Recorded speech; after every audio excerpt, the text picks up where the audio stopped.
Hello beautiful soul! Welcome back to my channel. This is my channel from Japan, Kapan Leo. This reading is for you. Tingnan natin ang iyong July 19 to 25, 2026. Maraming salamat muna sa mga subscriber, new subscriber, cross-watcher, at sa mga bago pasok dyan. Welcome na welcome kayo sa bahay ni Ate Aimee. Salamat din sa naktaba ng puso niyo mga comments, sa mga nagpa-personal reading. Salamat po. Kung gusto mo ng personal reading at energy mo lang talaga gusto mong makuha natin, para sa details, ilalagay ko lang dyan sa screen ang aking FB. Pakicheck na lang din para hindi rin kayo ma-scam. O kaya nasa description below or punta kayo sa aking YouTube channel na handun yung link. Okay? Ingat kayo sa scam. Vice versa, energy reading. Hindi mo to personal reading. Gawin yung guide, yung ating reading ha. I-reverse, i-analyze. Okay. Your angel number. Okay, Leo. Meron kang 10, 27, 29, 36, and 3.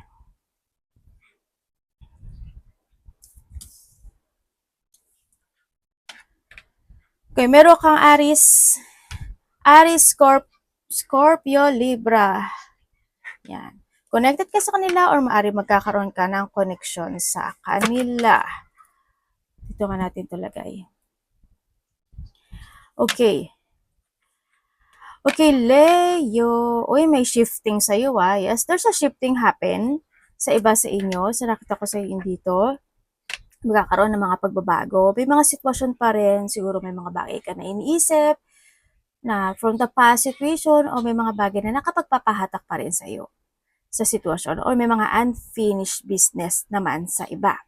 Andito yung point na may mga bagay ka na iniisip, no? May mga bagay ka na iniisip or maybe na iniisip mo na gusto mo kausapin sa ganito, si ganyan, si ganon, or pwede naman may mga bagay kang iniisip na gusto mo magkaroon ng transformation in some aspect of your life. Pwede rin na nagsisik ka ng information, diba? Pwede may mga inaalam-alam ka na isang informasyon kung saan aspeto ng buhay mo yan. Pwede na doon sa point na yun. Mga bagay na you want to achieve din na doon sa point na yun, no, when it comes doon sa thinking na yun. Gusto mong ma-achieve, gusto mong mag-growth yung bagay o yung sitwasyon o yung sino man yun, yun na doon sa point na yun. Ako nakita sa iba sa inyo. And then also is, ang nakikita ko naman sa inyo is there's a duty na dapat mong gawin. Siguro ito yung duty when it comes sa mga bagay na kailangan mo ng aksyonan, kailangan mong gawin, kailangan mo desisyonan, o kailangan mo talaga siyang i-pursue. No, kung ano man yan, kung saan, or sino, o alin, nasa iyo yun. Pero merong ganong sitwasyon na sinasabi dito. Pwedeng sa physical, emotional, spiritual, or sa mga tao na sa paligid mo or sa trabaho mo man yan. Sa iba naman sa inyo is may kalungkutan ako nakikita sa inyo. Feeling burden or may mga big problem na situation. Pwedeng itong big problem na ito is matagal na or pwedeng sa iba naman is mauulit muli lang. No? Or pwedeng yung sinasabi kong unfinished business. Yun. May mga big problem. Or sa iba is maaring parating pa lang. Yan ano. Yun na nakita. Basta may mga kalungkutan. Always have faith. Ang sinasabi to kasi magkakaroon pa rin naman ng mga shifting situation or pagbabago sa sitwasyon. Ano. Yun. Sa iba dito, this is an extension situation. Or baari magtutuloy-tuloy siya or unti-unti siya mariresolbahan sa iba sa inyo. Nandun sa point na yun. And then also, is may mga papers and documents din ako na nakikita na maaring hindi mo pa sa naasikasong maigi. Nakikita ko dito or may mga bagay ka na dapat mong ayusin, ipasa, isulat. Yan. O maybe sa iba dito is may mga na isulat or speech something, pwedeng na doon sa point na yon. Or maybe sa iba sa inyo, tignan nyo, hanapin yung maigi, baka may mga nakaligtaan kayo, o kaya sa iba dito is maaari, may marireceive ka, no, na situation, na related to a papers and documents, o kung ano man yan. And also, meron ka daw marireceive sa iba sa inyo, either this is a communication, text message, or news, no, na medyo mababothered ka, or medyo isip ka ng sadness, lungkot, o pag-aalala, pwedeng nandun sa point na yon. Or pwedeng sa iba sa inyo is may tao makikipag-communicate sa inyo na may pinagdadaanan siyang lungkot sa buhay, no? O may pinagdadaanan siyang burden sa buhay. Hoping walang nawalang buhay sa iba sa inyo. Pwede kung may mga alaga kayong hayop, pwedeng doon or someone. Marami kasi ibig sabihin when it comes to a loss din, Yan, loss of money, loss of hope, loss of trust, loss of someone, loss of pet, loss of valuable things. Basta there's may mga, sana hoping hindi ganun mangyari, hindi maganap.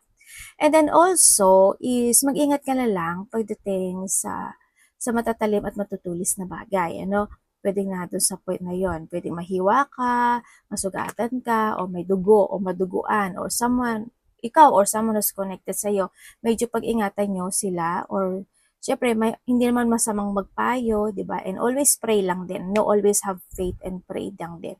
And may nakikita ako na there's a danger situation. Hindi naman lahat siguro kayo, pwede rin kasi na marireceive mo lang yung situation na yun, di ba? By the news, by the text message, or someone's makikipag-communicate sa'yo, or sana wag naman, siyempre, wag magyari in both side, di ba?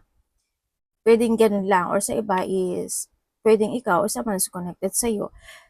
There's a danger, may mga bigla ang magaganap o mangyayari, may aksidente, warning lang naman yun sa nakita ko dito. No, kaya ingat na lang din kayo. Pwede rin kasi na halimbawa, merong kang na-sign o na-click na isang link, 'di ba? Kung sa pera yan, mag-ingat kayo. Pwedeng ma-scam kayo, pwedeng maloko kayo, o maling lang kayo, kaya madaya kayo, 'di ba? O kaya meron kang susulatan, hindi mo gaanong nabasa, tapos magkamali ka, 'di ba? Yun. O baka may mga past situation na hindi mo pa talaga naayos, na this time is kailangan mo siyang ayusin kasi pag hindi mo siya naayos it's a big burden situation talaga na magaganap sa iyo yun. Mas malaki magiging problema, yung mga ganun situation.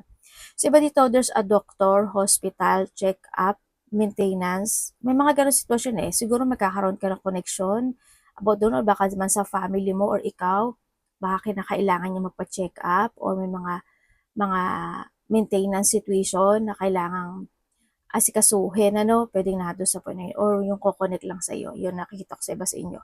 And nandito rin yung point of, syempre hindi naman lahat is good, also this a warning lang naman sa iba sa inyo, is there's a luck pa rin naman, kasi this time is magkakaroon ka ng luck, there's a growth, or may achievement ako nakikita sa iyo. Siguro when it comes sa mga growth and achievement, siguro sa iba sa inyo, this is a part of your job, work, ganyan, o kaya sa kaperahan, nandun sa point na yon.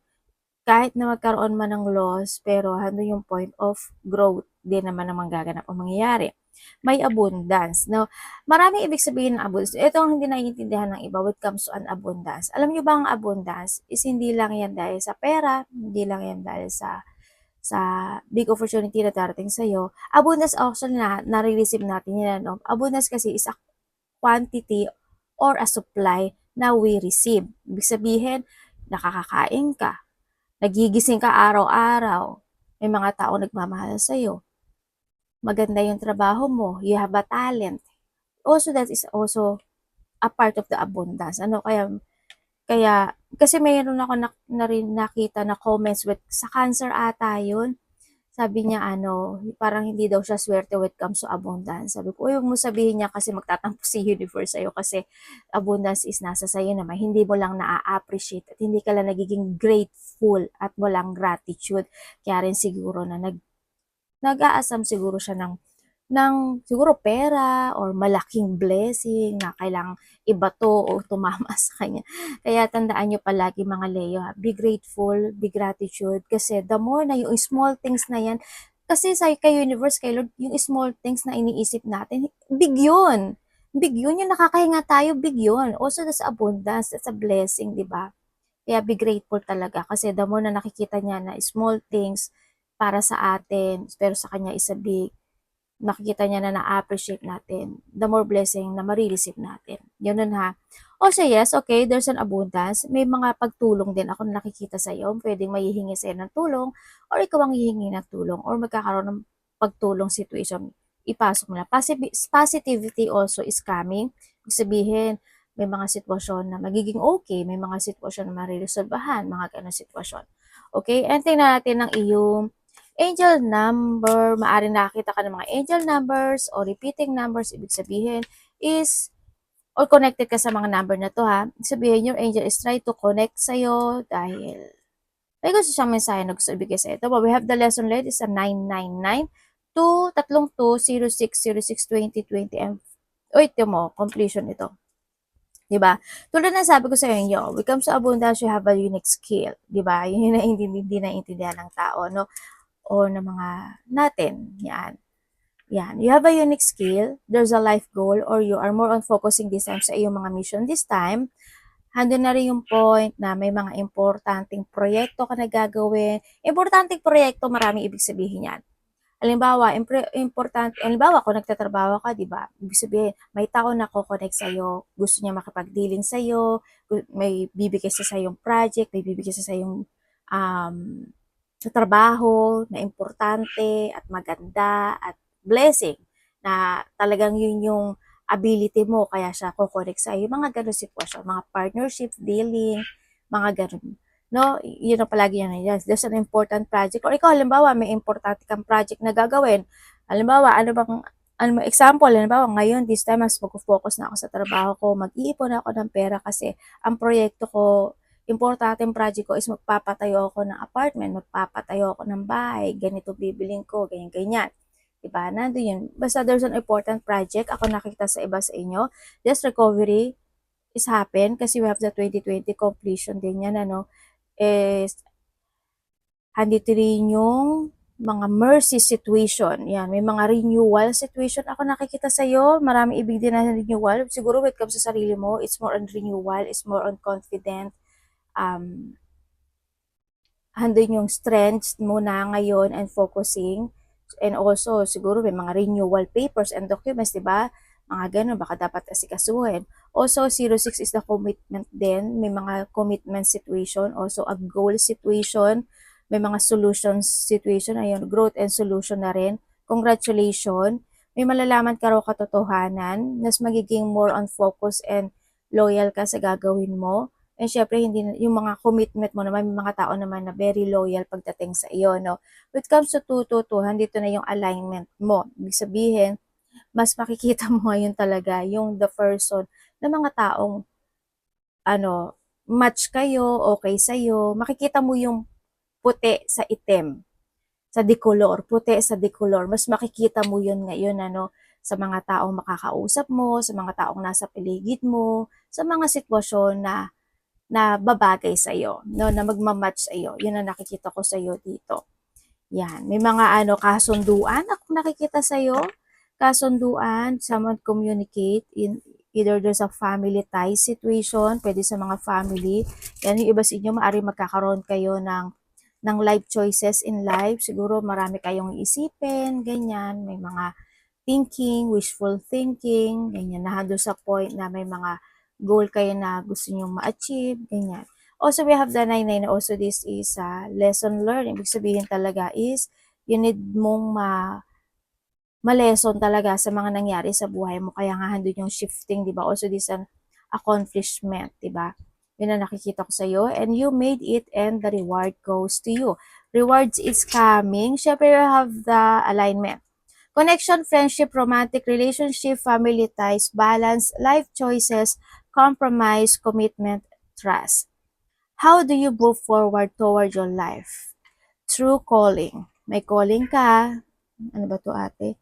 Do what makes you happy. The enthusiasm is what keeps you going. Follow your interests. If it's, hindi ko alam basahin to bubita kasi si ate. Pikit, pick, whatever. Okay, by something. Follow this route which help you discover your life purpose. Okay, andito yung point of alignment. Okay, ibig sabihin yung trabaho mo, mas malalaman mo kung match talaga sa sayo or hindi. Mga taong nasa paligid mo. Ia-align ka na kasi niya, no? Ibig sabihin is, merong mga, kasi we have the 999 din, merong mga ikaka-shake up mo o ikaka-awakening mo. Yan, handun ka sa point na yun. Mararamdaman mo naman yun na mag-a-awake ka, tapos isi-shake up ka ni universe, how many times, ganyan, Tapos, depende lang sa'yo kung i-ignore mo yun, ganyan. Kasi, yun yung unti-unting ina-align ka na niya. Diba? Tapos, yung welcome sa gigisingin or awakening, halimbawa, yung tao na yun, diba, is palagi siyang ganito, ganyan-ganyan. Kumbaga, pilit kang i-awake na universe sa mga bagay o sitwasyon o sa paligid mo para ma-align ka talaga niya perfectly, no, na doon sa point na yun. Yan. Tapos halimbawa, bibigyan ka niya ng burden, bibigyan ka talaga niya ng problema sa pera man yan o sa trabaho. Mangyayari yun sa'yo kasi may mali. Okay? Kaya ganun. Kaya niya gagawin yun. Gusto niya matauhan ka. Okay? Tingnan natin. Your energy. Ay, sa iba naman sa inyo is magkakaroon doon sa travel no? Ako nakikita sa iba sa inyo, maybe have a travel situation. Kung mga kayo is to travel o kaya naman is kung kayo is may mga vehicles, basta may gulong, mag-ingat na lang din kayo, no? Yun na nakikita ko sa inyo kasi pwedeng hindi maging maganda ang situation, hindi maganda yung maging outcome or may tao na kukonek sa'yo, ganun yung problema niya, di ba? Yan, mag-ingat kayo. And then also is, yan, may mga movement, ako nakikita sa'yo, may distance eh. Either ikaw magdi-distance or someone is magkakaroon ng distance pagdating sa'yo. There's a distance situation, ako nakita sa'yo. Pwede rin na sa iba when it comes to a distance is may tao na in a distance, sa ibang bansa, na sa ibang lugar, probinsya, kalapit baryo, na maaaring magkakaroon kayo ng connection. Yun ang nakikita ko. Journey changes, magkakaroon na ng mga change of a journey sa iba sa inyo. Or kinakailangan kasi yun yung duty na kailangan yung gawin. Kaya andito rin si 222, no? Yung alignment. Energy.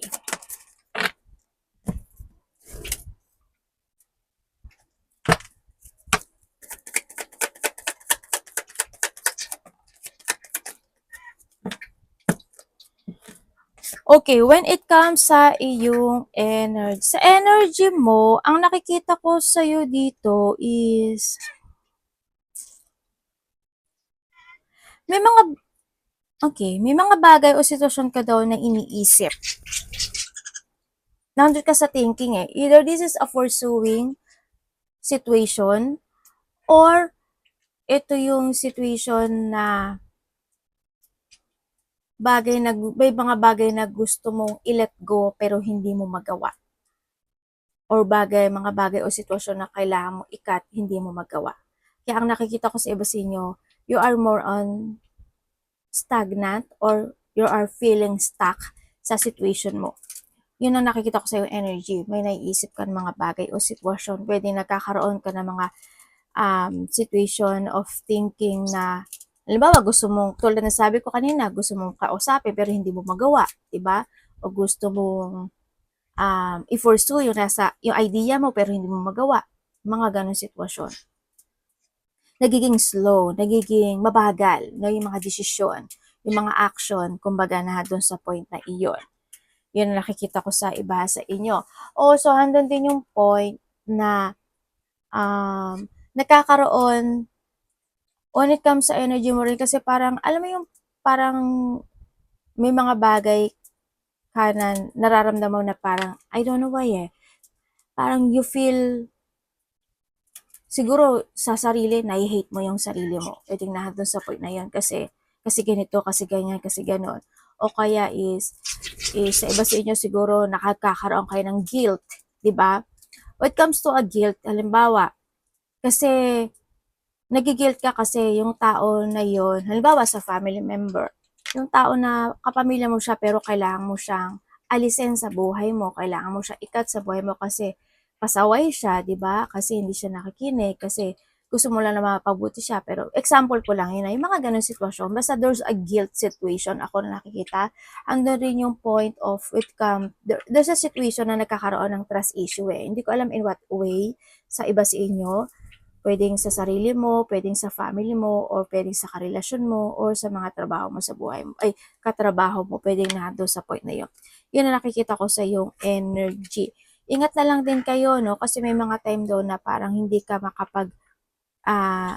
parang nahihirapan kang magkaroon ng changes in some aspect of your life, or nahihirapan ka i-let go, or nahihirapan kang baguhin yung situation. May sitwasyon daw na ganun. Ako nakikita sa iba sa inyo. Tingnan natin ang parating. Mag-trust ka sa intuition mo. Parating.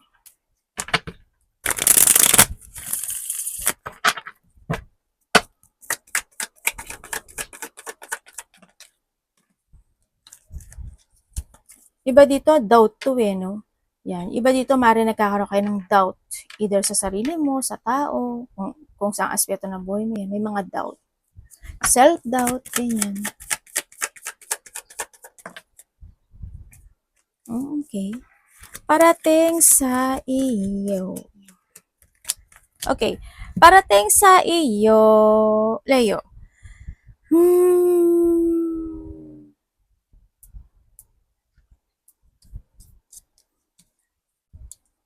May nalulungkot? May taong nalulungkot?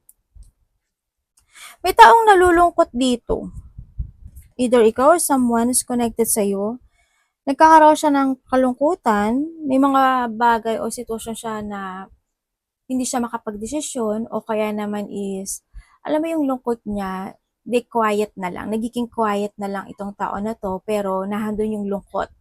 They feeling abandoned or they feeling rejected or maybe nahandun yung point na nararamdaman niya na they feeling alone, na parang nag-iisa siya, parang walang nakakaintindi sa kanya, o kaya is nahandun siya sa point na may kinakalungkot lang siya or basta nalulungkot siya hindi ko alam why, siguro may mga pinagsisisihan siya in life kasi it's more on isolate yung nakikita ko dito sa tao na to, nag-isolate talaga siya sa nakikita ko dito, yun. And then also, parating sa iyo is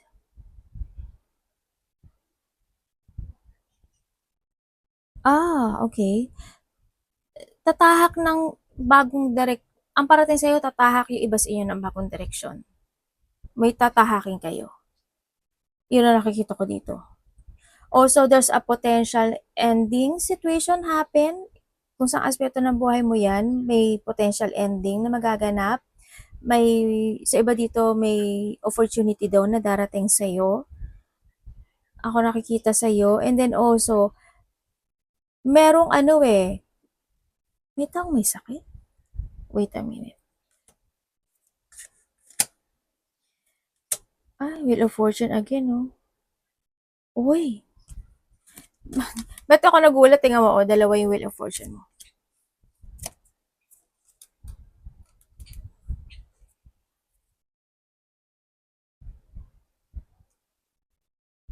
Oo nga, magkakaroon na sa'yo ng transformation. So, iba dito may paglipat na magaganap sa inyo. May paglipat, may mga unexpected change happen. Marami ibig kasi sabihin yung paglipat, paglipat ng trabaho, ng place, tirahan, umaga, tanghali, gabi, sa trabaho, section 1, section 2, section 3, mga ganun. Basta may paglipat ako nakikita sa iba sa inyo. Andito rin yung point na may tao na may sakit sa bandang tiyan. Kilala mo to. Pwede kung ikaw, siguro, kung dati sumakit na yung tiyan mo, kinabagan ka, sinikmura ka, or may sakit ka, maybe, sa iba. O kaya naman nagka-LBM ka, o naghilab, or may menstruation ka, mauulit daw yun muli. Kaya ingat kayo sa mga kinakain iniinom nyo. Sa iba dito, ito yung tao na malapit sa'yo, pwedeng, hindi ko alam kung basta may problema siya sa bandang tiyan. Hindi ko alam kung ano yung problema niya. I think may sakit siya. Sa nakita ko, pwedeng basta gitna ng tiyan niya, bandang tiyan. Hindi ko alam kung bladder, kidney, or kung sa bituka man yan, or cancer. Hoping hindi ganun kalaki, Yun na nakikita ko. Merong ganun. Ako nakikita ha. Kaya mag-check-check kayo, tingnan nyo kung okay sila at may nararamdaman ba sila. Andito rin, ang parating din sa iyo is may dalawa, tatlo, or apat na tao na magkakaroon ka ng connection. Kuhanin mo lang, maaring iba dalawa, maaring iba tatlo, maaring iba apat, or more than pa sa iba, no? Magkakaroon ka daw ng connection sa kanila. Yun na nakikita ko dito. Maaring itong tao na to is bibigyan mo sila ng suporta or love, or ikaw or sila ito sa iyo, vice versa. Ikaw ito sa kanila or sila ito sa iyo, vice versa. Andito rin yung point na basta may ano sila, may konting lungkot ako nakikita, o baka may mga pag-uusapan kayo related to lungkot, di ba? Or may pinagdadaanan yung mga tao or tao na yon. Parating din sa iyo is someone want apology. May tao kasi na gusto niya mag-apology sa iyo pero hindi niya masabi. Yun na nakikita ko, baka isa rin yun sa nagkakaroon ng isolation kanina, di ba?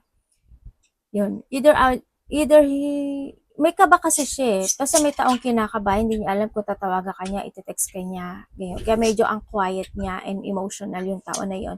Or may tao na talaga na gustong mag-apology, gusto kanya kausapin, or pwedeng gusto niya iparamdam sa iyo yung apology niya. Hindi man siya magsalita ng sorry, ng salitang apology, na handun yung point na yun ano, para sa iba.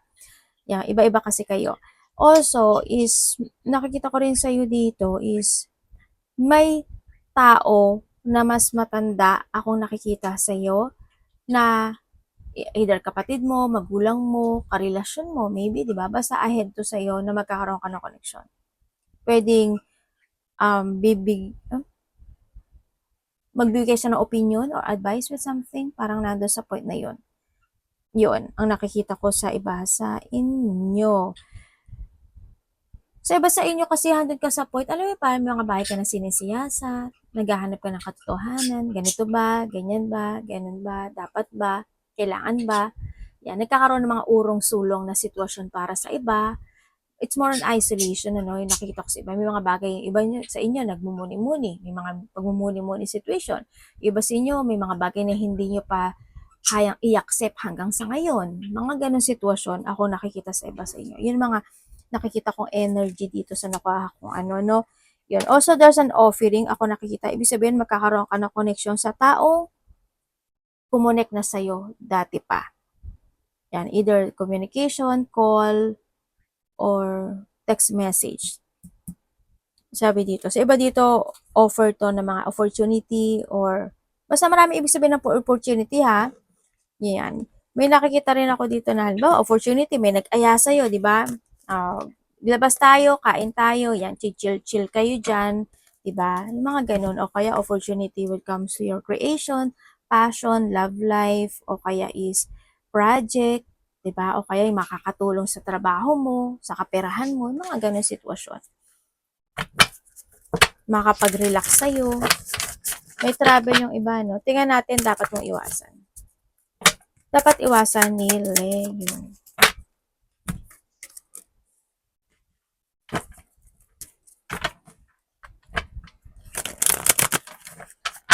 Ikaw na ikaw, oh. Uy. Okay, dapat mong iwasan. Dapat mong iwasan, Leo. Ang nakita ko sa'yo dito, syempre, number one yung self-doubt na sinabi ko kanina sa'yo, di ba? Self-doubt, mapanghinaan ka ng loob, malack of confidence ka, ganyan. Tapos, yung self-esteem ka, iwasan mo yon, di ba? Yung hindi ka makapag-focus, yung hindi ka magkaroon ng controlling when it comes sa sarili mo. Marami ibig sabihin ng control, sa salita, sa paglabas ng pera, sa mga iniinom, kinakain, basta control ano lahat yan. And then, syempre, isa rin yung point of kung iwasan mo yung umiksi yung pasensya mo, no? Nandun sa point na yun. Halimbawa, if there's a failure situation, try until you succeed. Nandun lang yung point. Basta wag kang hihinto. O kaya, we come sa patient. Halimbawa, may tao na binubuli ka, iniinis ka. Patient lang. Kaya mo lang sila, mapapagod din yung mga yan. Nandun sa point na yun. Iwasan mo, syempre, ma-stagnant ka, bahala na situation, yung hindi ka kumilos sa mga bagay na pwedeng hindi maging maganda yung outcome, lumubha, lumala, yung mga ganong sitwasyon, kung saan aspeto ng buhay mo yan, yung mga ganon. Eh, syempre, hindi ka maka-move on. Yan. Kumbaga, kung may mga sitwasyon na you need to leave or kailangan mo kalimutan na at hindi basta wag ka lang ma-stagnant. The point is wag kang ma-stagnant. Ganyan. You need to leave the past situation. Kumbaga, handun sa point na yun. Kasi kailangan mo rin mag-move. Yan. It's more on maturity. Yan ang sinasabi sa inyo. Siguro, it's more on be understanding. It's more on be matured. Siguro may mga darating pa na more challenging pagdating sa'yo. Kaya ginaganon ka ni universe na when it comes to dapat iwasan yun na nakikita ko sa'yo, no? Yan. And then also, syempre, close the chapter na kailangan i-close. Okay? Nando sa point na yon. Focus ka lang sa stability mo. Maghigpit ka raw Yan, iwasan mo hindi ka magkaroon ng paghihigpit. Iwas ka sa pag-aaway, talo, alitan.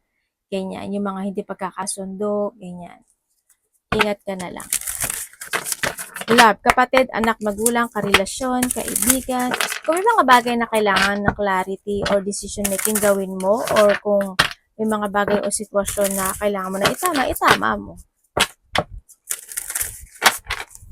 Sa trabaho mo man yan, sa pera mo man yan, sa family mo man yan, sa mga bagay-bagay mo man yan. Love. Vice versa tayo. Leo in love. Kapatid, anak, magulang, karelasyon. Kaibigan, pamilya.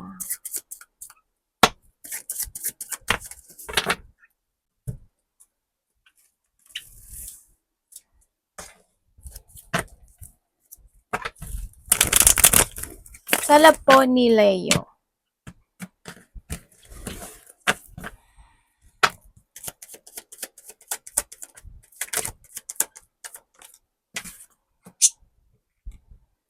Okay, when it comes sa love, kung single, meron.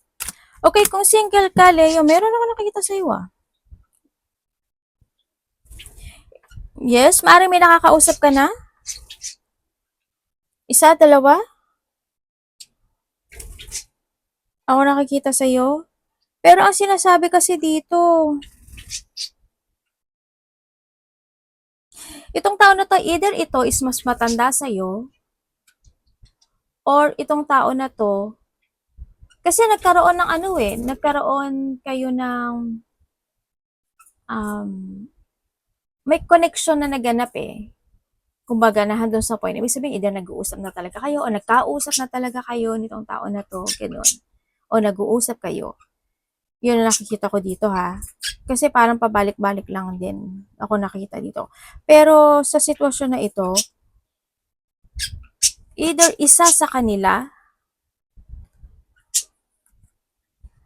or maybe sa iba, both silang dalawa yung sumo ile-let go mo. Sa iba sa inyo Sa iba sa inyo. Sa iba sa inyo siguro, either ikaw ang ile-let go nila, silang dalawa or isa sa kanila, or ikaw ito sa kanila. Sa iba naman sa inyo, isa or dalawa mismo sila, darating yung time na tatalikod. Yun ang sinasabi. May pagtalikod na magaganap. Kasi mag-change yung mag-change yung situation. May mga changes happen. Maari din sa iba sa inyo is LDR kayo, nasa ibang lugar siya, nasa ibang bansa siya, probinsya, kung saan man yan. Pero nasa inyo pa rin yan, no? Nando sa point na yon. And then also is, kung kayo naman isa kahiwalay nito, yes, oo, nagkahiwalay. Dito sa sitwasyon na ito, maaring sa iba is there's a third party relationship. Pero ang nakikita ko dito, nag-uusap kayo? Sa iba dito, maaring nag-uusap kayo or maaring itong tao na to is ko-connect at magkakaroon kayo ng communication. Either text message yan or communication or call man yan. Yun ang nakikita ko dito. Kasi sa mga nakawali, gusto pa rin naman niya ng pakipag-usap sa iyo. Gusto pa rin naman niya makipag-usap or they want union, gusto niya bumalik, ganyan. Yun ang nakikita ko sa kanya dito, no? Nagkakaroon siya ng na-challenge or gusto niya mag-challenge again pagdating sa iyo. Yun nga lang, nagkakaroon siya ng back and forth situation. Hindi ko alam why. Hindi ko alam kung dineted mo ba siya, pinaghihintay mo ba siya. Basta may mga ganun sitwasyon. Pero gusto niya daw ng ng union. Yun ang nakikita ko sa kanya. Pero parang hindi naman siya nagbago Parang hindi siya nagbago. As in, promise, hindi to nagbago. Pero choice niya yan Dito sa energy na nakuha ko, walang pagbabagong nangyari sa kanya. Same pattern. Kung may third party relationship kayo. Oo, kasi hindi na rin kasi good yung energy nito, no? Sa nakikita ko, yes, meron talaga. Yan na nakita ko. Pwedeng or maybe ikaw yung third party, di ba? Na doon sa point na yon sa iba sa inyo. Kung sa may third party is napaka-giving nung isa sa inyo. Hindi ko alam why. Maybe kung ikaw yung third party, syempre, andun yung ibibigay sa iyo. Ibibigay naman niya sa iyo yung needs mo, yung pangangailangan mo, di ba? Eh, kung hindi naman ikaw yung third party, kasi marami din kasi sa Leo na grabe, napaka-giving nyo. Alam niyo, pagdating sa love, kayo yung tao na ibibigay niyo yung lahat pagdating sa minamahal. Alam niyo yun, nandun kayo. Minsan kahit ingot-ingot na kayo, tanga-tanga na kayo. Natatalo kayo. Alam niyo kahit na alam niyo mali na, alam niyo na sobra na, labis na, wala, stay, go, go.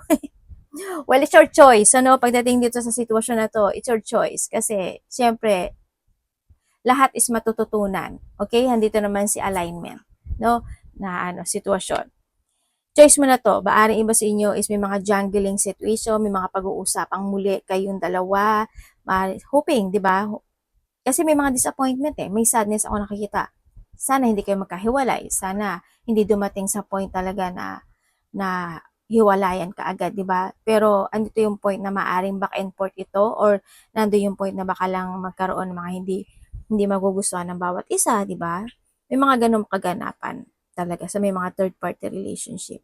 Sana hindi ka ma-Frenchster or hindi ka friends with benefits lang, okay? Sa iba sa inyo. Okay, kung wala naman kayong third-party relationship, sa mga walang third-party relationship, ang hindi ko lang itinan, siguro medyo low kasi yung energy ng isa sa inyo. Either may nararamdaman siya, hardship or difficulties, or may sakit siya. No? Nandun sa point na yon. Nandito yung point, yes, there's a love and support pagdating sa connection na to. Napaka-giving ng isa sa inyo or maybe both of you. Nandun din naman yung pakikinig ng isa. They still waiting. Ando yung pag-uusap. Handun yung point of excitement no pagdating sa connection na to kasi wala naman talagang third party. Yung isa sa inyo parang sinasabi niyo talaga na ito yung tao na soulmate ko, ito yung tao na binigay talaga sa akin ng universe, ganyan-ganyan, ganun-ganon. Yun. Pero may mga pagsubok na darating would come in this connection, no? Sa nakikita ko dito. Hindi ko alam in what way, pero maaring may mga nangyari na to eh. Nangyari na to dati, as in nangyari na siya, na maaring mauulit lang muli ito sa iba. Kasi nagbabalikan lang ang nagaganap o nangyayari, no? Yun na nakikita ko. Pwedeng iba naman sa inyo, magkakaroon ka ng konting disappointment sa kanya or pwede may mga travel situation or maybe LDR lang talaga kayo sa iba. Yun. But still, nandun naman yung excitement, handun yung giving, handun yung soul connection, handun yung love and support. Yun nga lang, hindi ko lang alam kasi may konting selos. Siguro may selosa ba sa inyo, mga ganun. O kaya nahandun yung point na minsan nagkakaroon ng mga moody situation ang isa sa inyo. Yun. Pwede rin when it comes dito sa connection to may distraction, nagkakaroon ng distraction. Pwedeng distraction related to, sa iba dito, magulang. Magulang, kapatid, ganyan. May distraction lang. Sa iba, ganun. Pero still, nandun yung love and support ng isa. Or both kayo, no? Sa iba sa inyo, baka may ibigay siya sa'yo or ikaw ang bibigay. Kasi may giving ako na nakikita, giving and receiving eh. Vice versa, may nakita akong ganun. Tingnan natin ang sana ba ako? Okay, money. Tingnan natin ang iyong money and trabaho, Leo. Money and trabaho. Money and trabaho.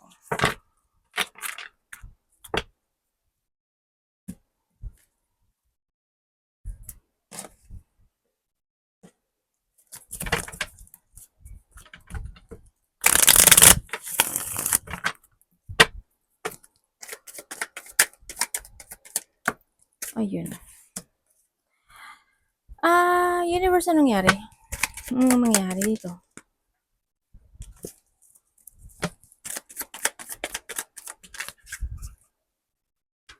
Okay, when it comes sa iyong trabaho, unahin natin sa trabaho mo. Sa trabaho mo, ang nakikita ko sa'yo, Leo, is